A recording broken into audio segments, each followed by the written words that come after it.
Just a sleep away from the second test match that is all set to begin tomorrow from 9:30 a.m. in Kanpur. For the first time after 2021, will the Green Park host a test match of India?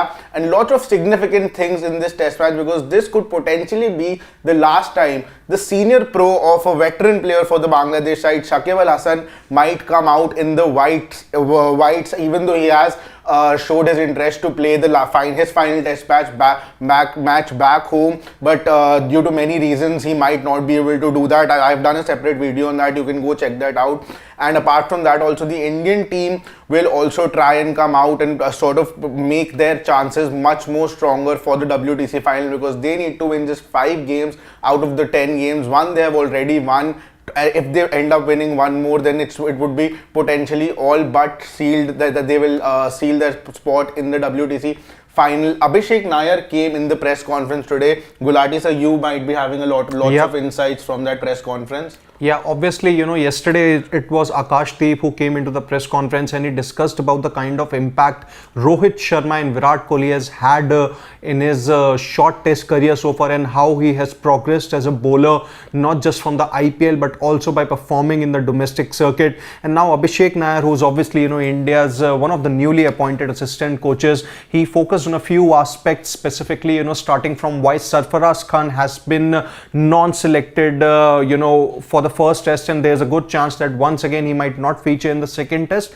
Abhishek Nair has made it clear that it's all about the communication, and that's what Sarfaraz has been told, because currently the Indian men's cricket team, they want to make sure that they utilize the experience of KL Rahul to the fullest, because KL Rahul has been one of the key members of the Indian team for the past 10 years now. Remember, he made his debut during the 2014-2015 season, and that's what they want to just make sure that they help Rahul settle into the number 6 spot, and that's what it's probably going to be about as far as India's middle order is concerned. But then all hope is not lost for Sarfaraz Khan, because he will more than likely get his shot in the near future. That's what something Abhishek Nair said. Now moving to KL Rahul also, well, he's getting accustomed to his new middle order spot, because in the last 10 years or so, KL Rahul has been juggled around a lot as far as his test place in the side is concerned. Sometimes he's opened the innings 3, 4, 5, 6 now, and now 6 basically looks to be the spot wherein he will get most of his chances. And moving to, I think, the team combination also about the Kanpur test, well, just getting further ahead, I just want to talk on KL Rahul a little bit more. Let's just not sugarcoat this here, but KL Rahul, even though he is sort of accustoming, like you mentioned, to the newer position, team has talked to him. There is this clear communication over there, but definitely because there are so many questions, and because also a very big reason that the people who are pushing him under, that I think is definitely a serious concern for KL Rahul, because 50 test matches, an average of less than 35 if I'm not wrong, not many I think he's just the only batter to have such a low batting average after playing 50 test matches. So definitely I don't know how long a rope will KL Rahul be getting, because one test match has turned out in a failure, sort of. Even though second innings India did not bat that much. Another chance here in Kanpur, and then how long do you see KL Rahul? See, definitely he would be under pressure at this point, because if anybody's spot in that batting lineup is under threat, I think that if there's just one person there, I think it's KL Rahul. See, I'm not going to say that I disagree with you here, because I understand where you're coming from. But then as far as KL Rahul is concerned, see, we also have to understand the fact that things haven't really been comfortable for him as far as his place in the test side is concerned.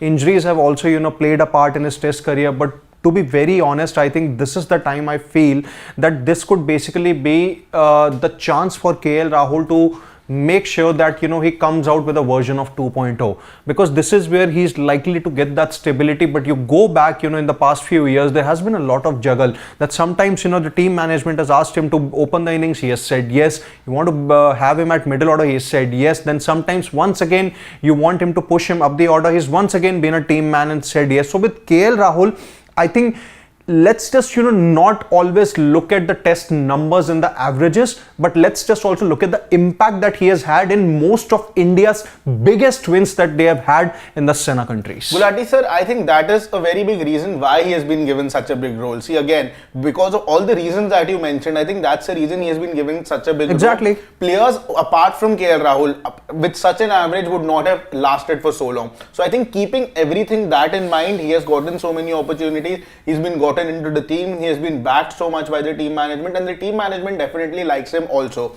But at the end of the day, you have to realize that, again, why I'm coming to this. Sarfaraz Khan, who is really gone through that toil in domestic circuit. Dhruv Jurel is sort of knocking the doors down. You have many players in the middle order. Devdutt Padikkal is scoring runs continuously. We're not even talking about Shreyas Iyer at this point. Yeah. So many players are definitely knocking that door down, and I feel that KL Rahul, now I think what I personally feel, I think India is just one disaster away from dropping KL Rahul, because as soon as I know everything seems very good right now. It's Bangladesh, you're just playing against Bangladesh, but what do you think if India end up losing one match, or if results do not go in the desired way for the Indian team, if there is going to be any change, it's going to be KL Rahul, and I think would sort of be the last time you would KL Rahul. Then after that, it will be really, really tough for him to sort of make the comeback, because after 50 international matches, what I feel is that talent, I do understand, you get in players on the basis of the talent, you know their potential, but KL Rahul is no youngster.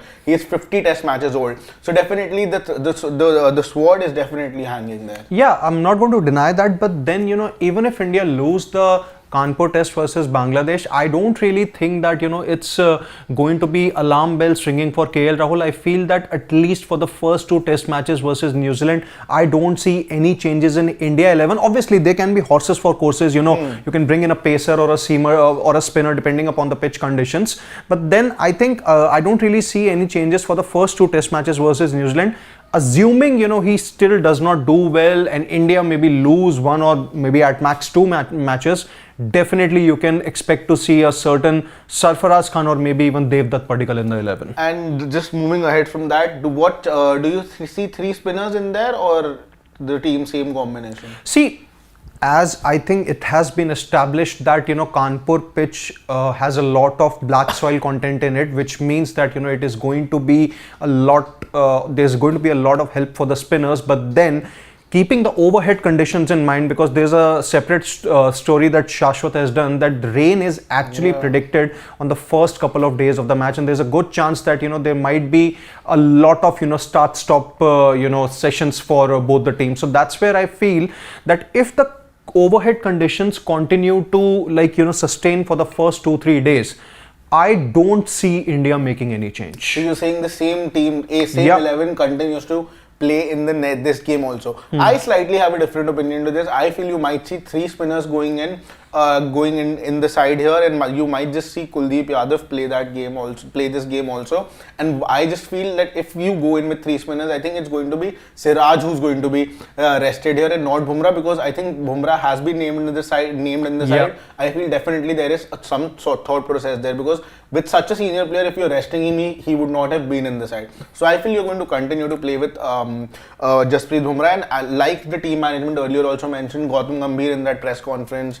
before the first test match, if I'm not wrong, talked about this fact that fast bowlers management, they would be rotated. So I think this time rotation, it would be Mohammad Siraj, and maybe in the New Zealand series to begin with, you do not see a Jasprit Bumrah. But again, I don't think there's a problem in playing Jasprit Bumrah. I know there would be a lot of opinions everywhere that maybe you do not need to play Jasprit Bumrah again, it's just Bangladesh and all of that thing. But I feel the more a bowler bowls, the better he gets. And as far till the time Jasprit Bumrah is not feeling that load, till the time he's comfortable, and I'm pretty sure if we'll see him in tomorrow's game also, he would have you would have had a chat with Jasprit Bumrah also, that if he's comfortable in playing in or not. So if he's comfortable, if everything is fine with his body, he wants to play, then I don't see any other reason to sort of rest him for this test match. Okay, that's a point. But then I think before we maybe wind things up, let's just get to the most important question of this life.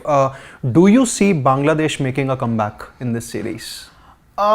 It's I don't know. See, again, I feel it just. No, I don't know cannot be an No, answer. I'm getting to that. I'm saying, see, again, I feel it's already it's going to be a rain curtailed game. Yeah, I don't more than see- likely. More than likely. See, again, tomorrow, 93% of chances of rain. At last I checked, it was in 3 days. You Yeah. constantly have a lot of rain to play. So 3 days, I think India is good enough to sort of dominate. See, the problem why I'm sort of getting the rain here is that Bangladesh, there could have been a chance for a comeback if it would have been a full game. But as Yeah. soon as it will be a shortened game, Bangladesh will go into the defense.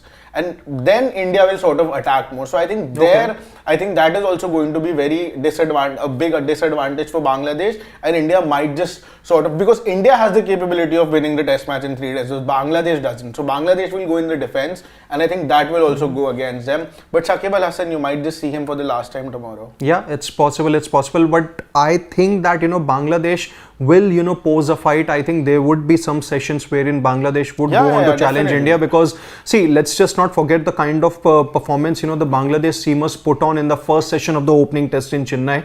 Had it not been for R Ashwin's brilliance, who knows, we might have had a different result in Chennai in comparison to what we actually had. You asked it, will they make a comeback in the Yeah, series? I'm just I'm just talking about the Bangladesh in the test pacers. match, I don't feel they can't win the game. Definitely they have the potential. They showed it last time also. They will definitely win sessions. They will definitely be ahead in the test match. But overall, I feel it's going to be India who will clean sweep the series. Okay, so even I feel that India are favorites, but then keeping the overhead conditions in mind for the first 2-3 days, I think even Bangladesh will pose an equal challenge for India, like the Indian pacers will pose a challenge for Bangladesh batters. So Indian batters, we've seen in the first match also, almost all of them struggled before R Ashwin played that rescuing knock. But then this is where I think this is going to be a litmus test for the likes of Rohit Sharma, Virat Kohli, and even Shubman Gill also, who didn't really do well in the first innings. And in case of Virat and Rohit also, well, they did not really have the required practice which they could have got in the Dulip Trophy. So the Bangladesh series is going to be their one last chance to come back into form before they face a more formidable team in New Zealand. So that's about it as far as the preview of the India versus Bangladesh Kanpur test is concerned. What do you think, can We'll Bangladesh... be joining you tomorrow 8:30, Yeah, 8:45 a.m. Yeah, we'll be joining you tomorrow for the Preview. pre-toss preview, which around 8:45 or 8:50 a.m. Then obviously it's going to be the lunch session, tea, and the stump session. So what do you think? Well, can Bangladesh really pull off a comeback in Kanpur, or will India sweep the series 2-0? You can let us know your thoughts in the comment section, and don't forget to subscribe to Sports Today for all the exciting updates and analysis on the sporting world. Until then, on behalf of Shashwat and my producer Pawan, it's Siddharth Gulati saying goodbye and good night.